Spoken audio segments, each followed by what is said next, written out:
2011-ci il idi, fevral ayı. Çox soyuq idi. Biz saat 5 idi, mənə mesaj gəldi və indiki kimi də WhatsApp yox idi həmin zamanda. Və yazdı ki, mən hər birinizdən halallıq istəyirəm. Bağışlayın məni, mən sizlə görüşə bilmərəm də. Mən o anda bildim ki, o nəsə edəcək də özünə. Çox yaxşı insan idi. Çox gözəl insan idi. Sadəcə o bir anlıq bir qəflətə düşdü. Və həmin günü o ki, borclanıbdı kiməsə, borçlular onu sıxışdırmışdılar, borcunu istəmişdilər və o bizə deməmişdi. Utanmışdı da, çox həyalı insan idi. Və o dərman alıb içmişdi aptekdən. Amma içdiyi an peşman olmuşdu. Ki, taksi sürücüsünə demişdi ki, mən yaşamaq istəyirəm də, məni xəstəxanaya çatdır. Xəstəxanaya çatdıranda artıq 2 paçka təzyiq salan dərman içdiyi üçün təzyiqini qaldıra bilmədi həkimlər. Və həmin an mən çox ağır şeylər yaşadım. Yəni ani gələn bir pis xəbər. Yəni mən bilmirdim ki, hara qaçım, kimə deyim, necə maşın tapdıq, necə getdik onu xəstəxanada tapdıq. Xəbər də, yəni 5 saat biz ondan xəbər bilmədik həmin günü. Mesajı yazmışdı, sonra telefona cavab vermirdi. Çünki özündə olmayıb da, artıq dərmanı içib, halı dəyişib. Və 3 gün xəstəxanada qaldı, sağ qaldı. Yəni ki, bütün qohum, əqraba ona qan verdi, amma heç bir çarə olmadı. Onda artıq o bağışlanma istəyirdi Allahdan. Və dünyasını dəyişdi, Allaha qovuşdu. Yəni, Allahın məsləhəti. Allah hər insana bir qədər yazır. Amma çox üsyan edirdim. Çox üsyan edirdim. Niyə mən? Niyə mən? Niyə başqası deyildim mən? O qədər o suallar verirdim ki özümə. O gözlərdəki o baxışı görürdüm. Ümidsizlik. Sənin üçün hər şey bitdi. Bəzən heç sözdə də demirdilər də, amma ki o baxışlar, o hərəkətlər onu göstərirdi. Və hər şey rəngsiz idi də mənim üçün. Uşaqlarla belə mən heç baxa bilmirdim onlara. Ancaq bir kənara çəkilirdim, düşünürdüm, ağlayırdım. Sadəcə hər gün günlərimi sayırdım ki, nə zaman görəsən qocalacam, uşaqlar böyüyəcək, onların da öz ailəsi olacaq, mən də bir gün qovuşacam Allaha. Budur, həyat budur.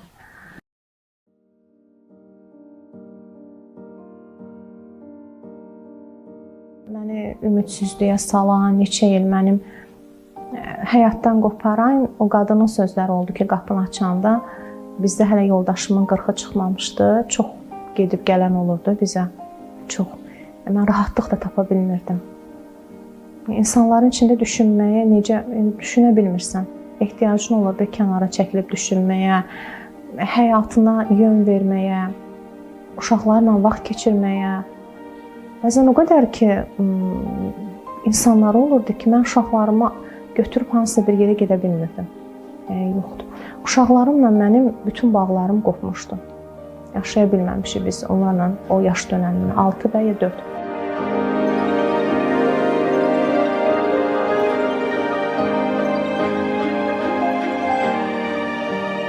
Bir xəyalım var idi. Filmlərə baxırdım kənddə. Gedib məktəbləri təmin eləməkdə, sıfırdan başlamaq və onu gözəl hala gətirib. O çox sevirdi, mən onu nüktə elədim.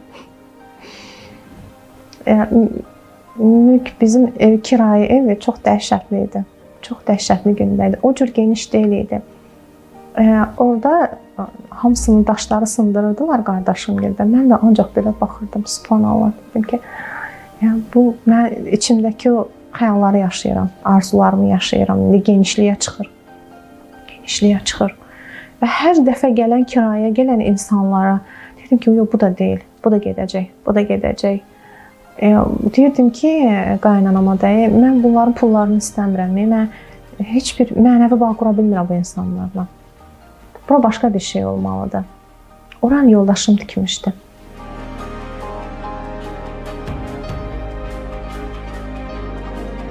Aydan Salam Yurduna dərsə gedirdi.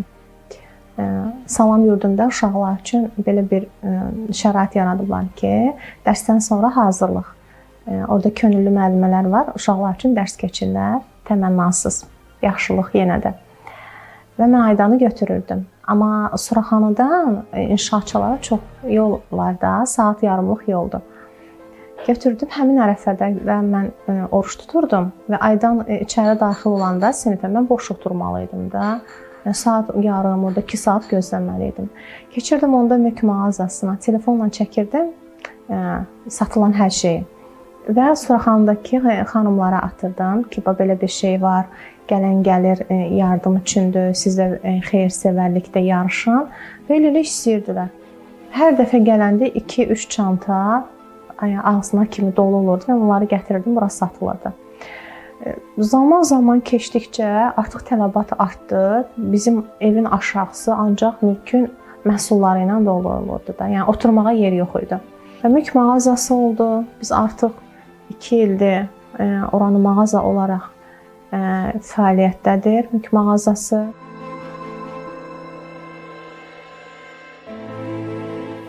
Mülk mağazasında yanğın oldu 1 il bundan öncə, qısa qapanmadan. Və biz həmin günü qonşular bizim qapını döyürdü, amma biz heç nə eşitməmişik də. Hansı qonşular ki, illərdə nəsə bir anlaşılmazlıq olmuşdu da, onlar danışmırdılar da mənim qaynanamla. Və o qapını sındırırdı ki, qalxın, qalxın da, mağaza yanır.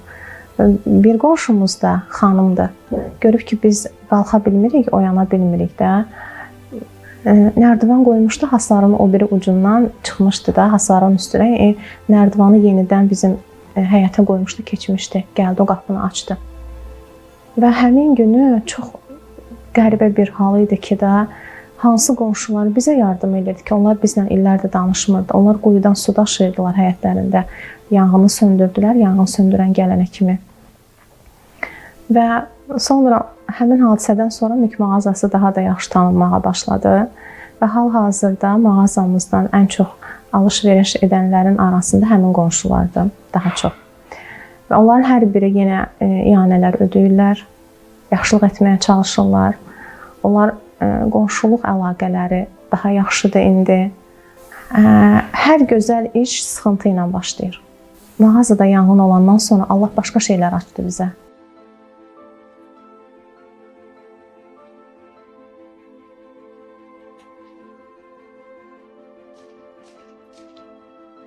Uşaqları götürüb harasa gəzməyə getsən, sənin yoldaşın 40-a çıxmayıbdır, qınaq. Sən nə axtarırsan, nə keyf axtarırsan, əyləncəyə mi ehtiyacın var? Ağlamalısan. Həmin qadının sözü ki, sən ortada qaldın və o söz mənim üçün də yeni bir cığır açdı. İndi mən xeyirdə ortadayam. Çalışıram ki, hər gün kiminsə həyatında orta yolda nəsə edə bilim. –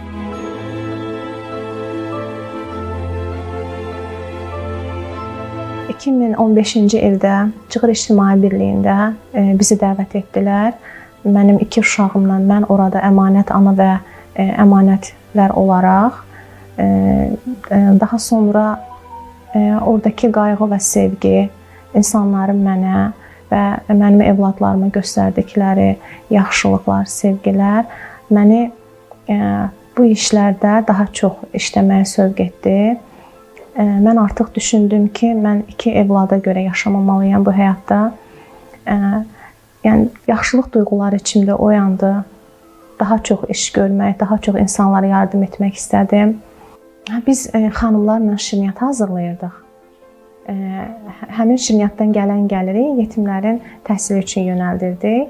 Onları hazırlayırdıq. Mən 3 çanta gedirdim, xəstəxanada satırdım.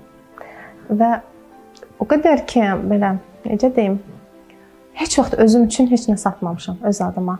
Yəni, onu eləyə bilmirdim də. O kompleks var idi məndə ki, mən bunu heç vaxt sata bilmərəm. Bugün satışdan əldə olunan gəlir məktəbə gedən 1-ci siniflərimiz üçün məktəb ləvazimatı üçün çalışılır. Onların sevincində hər kəsin payı olmağı çox möhtəşəm bir hissdir.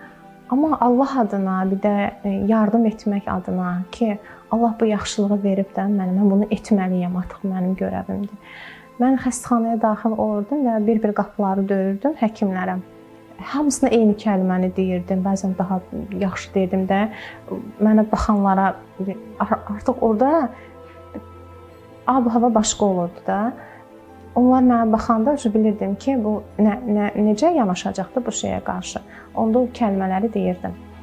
Və biri ilə rastlaşanda dedi ki, nə satırsınız? Dedim ki, bəs biz yardım etmək istəyirik təhsilə də, şirniyyatlardan. Dedi ki, nə qədər uşaq var? Dedim ki, 2000-ə yaxın əmanətimiz var. Dedi ki, sizin bu satdığınız dəryada bir damladır. Mənə orada çox təsir elədi o sözlər. Amma sonra evə gəldim, düşündüm, yox, mən qrup açmalıyam, dəryada damla ol. Yəni, həqiqətən biz o şirniyyatları hazırlayanda düşünmürdük ki, bu şirniyyatdır. Hər biri bir zərrədir, hər biri bir yaxşılıq damlasıdır. Hər biri bir insanın ayaqda tutacaq bir kəlmə ola bilər. Yəni, ruzi Allah tərəfindən kəsindir, amma biz yaxşılıq etməliyik. Dünyanı yaxşılıq qurtaracaq. Və qrup açdıq, orada iyanələr topladıq, sonra satışlar oldu. Mən çox təşəkkür edirəm həmin həkimə. İnşallah ki, o kəlmə onun da həyatını dəyişər.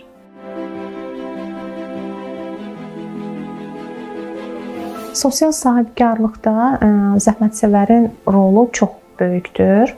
Çünki hər fəsildə Allahın bizə verdiyi bütün nemətlərdən biz hazırlaya bilərik komanda şəklində analarına və onları satışa veririk.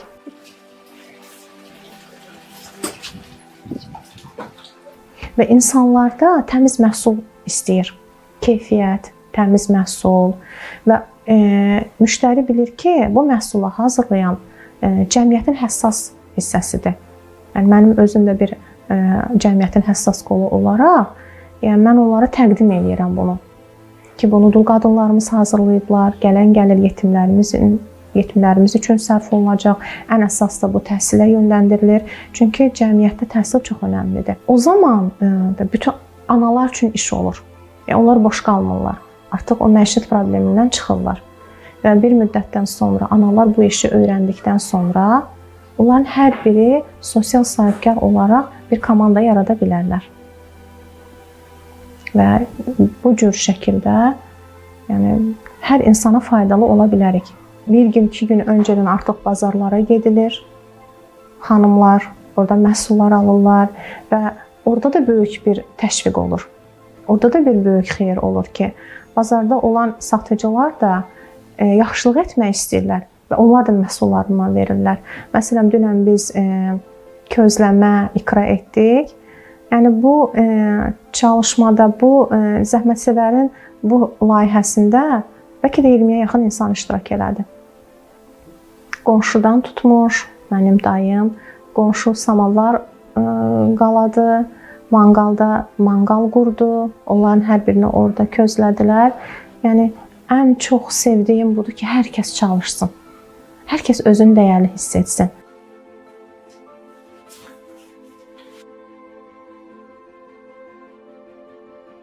Aydan və Həmid çox fərqlidirlər. Həmid mən istədiyim şeylərin hamısını eləyər. Yəni, mən orada da qorxuram. Mənim istədiklərimi eləməsin. Öz düşüncəsi olsun. Yəni, baxıram ki, Həmiddə bəzi xüsusiyyətlər var ki, məndə var da, mənim xüsusiyyətlərimdən keçib ona. Görürəm ki, yorğundur, belə dəhşət dərəcədə yorulub. Mən istəyirəm deyə harasa gedir. Demir ki, bəs onun da duyğuları var axı. Onun öz düşüncələri olmalıdır. Yəni, onu çox sevirəm, anamı. Yəni, nə yaxşı mənim anamdır. Yəni, tək mənim anam yox, yəni bütün əmanətlərin anasıdır ki, o da seçilibdir. Onun kimi qadınlar da seçilibdir ki, onlar çalışırlar həmişə Allah üçün. Yəni, onları həmişə ayaqda saxlayırlar. Özünün azadlığın da var da onun. Elə sevgi var ki, insan öz azadlığını əlindən alır. Deməlidir. Öz fikrini deməlidir. Amma Aydan deyir. Məsələn, Aydanda fikir azadlığı var. Mənim xətalarımı deyir. Həmid demir. Aydan mənim xətalarımı deyir. Və çox sevinirəm. Düzəltməyə çalışıram. Aydanla əslində neçə mübarizə aparmışam. Amma indi düşünürəm ki, Aydan faydalı olacaq inşallah cəmiyyətə. Və iki uşağımı cəmiyyət üçün faydalı olsun deyə yetişdirirəm. Yəni, mülkdəki yetişmələrini bunun üçün istəyirəm. İnsanlarla ünsiyyət qursun. Çünki körpə yaşlarından ki, onlarla mən iki uşaqlığı yaşamadım çox. Ünsiyyət də qurmurdum onlarla. Və mənim uşaqlarımda ünsiyyət problemi var idi. Yəni, insanlarla çox danışmazdılar. Yeni Aydan artıq ünsiyyət qura bilir. Mama həmişə deyir ki, sən mənə uşaqlıqda çox əziyyət vermirsən də, çox əsəbləşdirmirsən. Yəni, deyir ki, onun yoxluğunun acısını məndən çıxartmısan da, onun boşluğunu ancaq əsəbləşdirərək çıxartmısan məndən. Ona görə deyir, mən sənə uşaqlıqda sevgimi göstərə bilməmişəm. Həm də mənim tam sevgiyə ehtiyacım olduğum vaxtlarda dünyasını dəyişmişdi deyə. Mamanın da o vaxtlar başı qarışıq olurdu da, ona görə yəni mən mamadan sevgi o vaxtlar almadım deyə, onun da indi təsiri qalıb üstümdə. Ona görə sevgimi çox göstərirəm, amma içdən sevirəm. Yəni həmiş kimi deyib gəlib öpə bilmirəm. O mənim xətamdır. Həqiqətən də mən ona görə insanlarla, qadınlarla, analarla ünsiyyət qurmaq istəyirəm. Onların dirçəlməyini istəyirəm ki, istər sosial sahibkarlıq olsun, istər mülkə gələn insanlar olsun. Onlar öz övladlarına təsir olacaq. Çünki ana ayağa qalxmasa, ananın ruh halı xəstə olsa, uşaqlar da olacaq. Amma ana dirçəlmiş olsa, uşaqlar da anadan güc alacaqlar.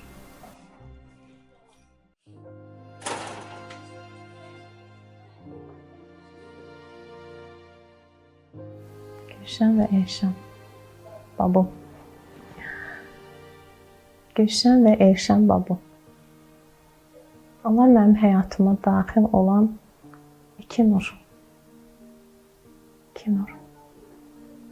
Başqa bir duyğu yaşayıram onların adı gələndə. Yəni, mən zaten 7 ildir Cığır İctimai Birlikdə biz mütəmadi olaraq yetimlərlə çalışırıq. Hər biri bir işıqdır, bir nurdur. Hər birindən nəsə götürürsən də, o sənin üçün enerjidir. Yaxşılıq eləyirsən, onun qarşılığında ən gözəl şey də o uşaqlardan götürürsən. Yenə də o sevgini götürürsən. Gülşən, Elşən bir fərqli olaraq mənim həyatıma daxil oldu. Bir xanım var idi. Dedi ki, belə bir uşaqları var. Atası dünyasını dəyişibdi, anası xərçəngdir. Biz onları himayəyə gedək, götürək Cığır İctimai Birliyinə. Məsləhət elədik, getdik, götürdük. Yəni yazdırdıq onları. Və anasına davamlı şəkildə onun müalicələri üçün pul verilirdi. Biz həmin xanımla Gülşən və Elşən gilə getdik, onları himayəyə götürdük və davamlı şəkildə anasıyla ünsiyyət qurmağa çalışırdıq. Çünki ana da yataqdaydı, xərçəng idi. Amma müalicələrin xeyri dəymədi ona. Çünki artıq metastaz vermişdi. Biz hər dəfə gedəndə Gülşən və Elşənə baxırdıq, bizim üçün çox maraqlı gəlirdilər. Çünki onların ataları Hindistanlı idi. Və anası dünyasını dəyişdi uşaqların. Biz getdik, dəfnində iştirak elədik və onları artıq mən daha çox yaxın bildim özümə. Ona ikicə saniyə baxmaq baha-baha gəlmişdi. Amma heç zaman belə şey görməmişdi. Çünki düşünürdüm ki, əgər ana varsa, ata yoxdursa, bu bir qanaddır. Çünki bir ailədə çox işi ana görür. Çox vəzifəni ana eləyir. Yəni kişi olmasa da hiss eləyəcəklər o uşaqlar yetimliyi, atasızlığı. Amma ana onun hər birini eləyə bilir. Amma hər iki tərəfi olmayanda çox çətin olur.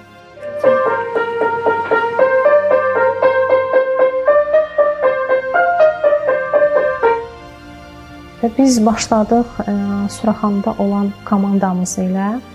Onlara yemək hazırlayırdıq, paketləyirdik. Dərman lazım oldu, dərmanlarını alırdıq. dəftər, kitab, bütün məktəb ləvazimatlarına göndərirdi. Çünki Gülşən çox yaxşı oxuyur. Birinci qrupa hazırlaşır. Mənim rəhmətə gedəndən sonra çox çətinlik çəkdik xalam ilə. Onda biraz həm də evimiz danışamayaq.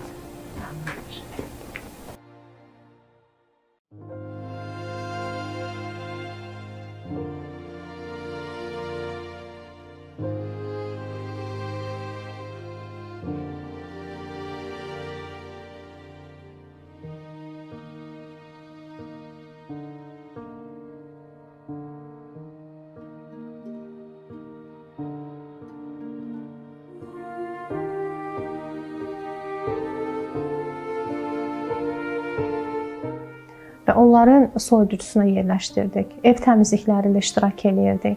Sonra evləri təmir oldu, getdik, yardım etdik və ən çox onlarla mənəvi bağ qurduq. Yəni bütün saydığım hər bir şeyin bir səbəbi var idi, onları qazanmaq. Məqsədimiz birdir bizim. İnsan qazanmaq.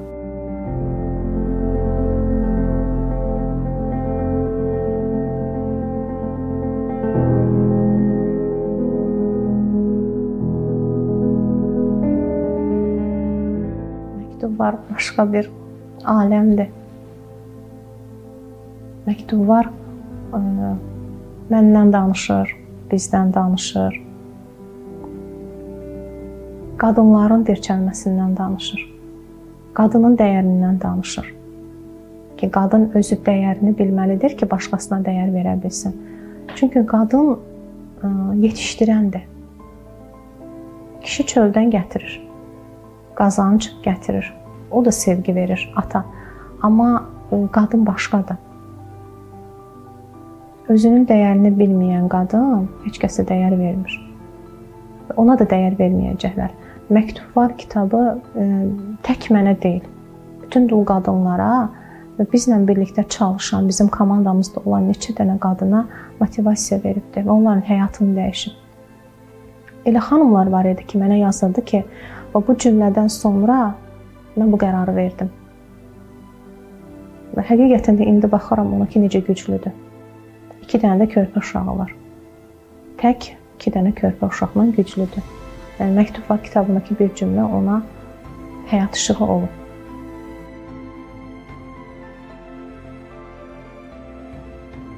Hansı ki, kimsə deyirdi ki, mən ən çətin günlərimdə ki, sənin üçün hər şey bitdi bu həyatda. Mən indi onlara təşəkkür edirəm. Çünki onların sözü mənə motivasiya oldu. Və mən ümid olmağa başladım. Mənim ümidimi sındıran insanlar üçün mən ümid olmağa başlayırdım.